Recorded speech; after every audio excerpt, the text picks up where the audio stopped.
Music, by far, gives me the greatest sense of belonging because I don't know what I'd do without it.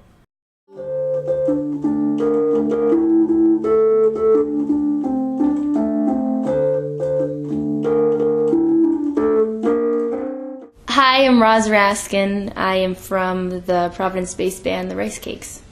I play with two really awesome players. Casey Belial plays drums, and Justin Foster plays bass. Our first album as a band, which is The Friendship, that came out last August, that had a few songs from the Ecotones, and then I wrote most of the other ones, but it was also kind of band effort as well. Experience, I think, is definitely a prime inspiration. It spans all over the board. Family, definitely, kind of dreams of the future, but I would say definitely just, like, especially with the Ecotones, heartbreak. It sucks so bad, but it's definitely a catalyst for every kind of inspiration you could have in your head, because it's the worst of emotions. But now we're writing pretty much solely just kind of band, everyone comes together. We search for violent hills to climb, that'll make us feel tall. Whoa. When you're playing with people who you care about so much just as a person, and you can share music with them and writing with them and improv with that person, that's the greatest sense of community. But I also go down to Rhode Island College, and I'm a women's studies major there. With all these gender issues that I study at school, it's just, labels are definitely something that I've had a lot of trouble with. And I think that no one should be judged on what their sexual preference is, what their religion is for that matter, if you have one. I mean, I'm Jewish, I've definitely gone through some anti-Semitism in my life. I was on Fair Street.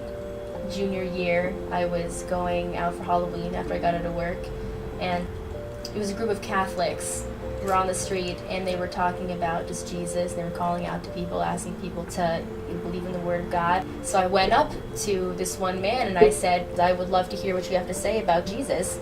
And so he told me exactly what he thought, and I said, well, the problem is that I'm Jewish, so I don't believe in Jesus.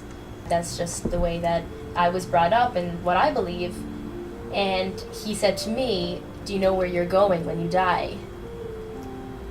And looked at me with so much malice, I couldn't even really put into words what he felt towards me in that moment. And I said, I'm going the exact same place you are. It was really hard for me, and I walked away anxious and nervous, but at the same time laughing, because I just think it's so absurd the way people deal with those kind of issues. I mean, this is so wrong. There are so many things wrong with this that no one gets. Or if they get it, they don't want to get it, and they don't want to understand it. And so I try to strive for people to want to understand and want to come out of ignorance and be enlightened. But it definitely pisses you off every once in a while, man. I can't help but have a lot of anger sometimes and feel really sad, and I cry sometimes, and it's so depressing because you think, what's the point? And then you realize, well, I am the point. That I blame you, 'cause I will never blame myself for all of the beating and beating.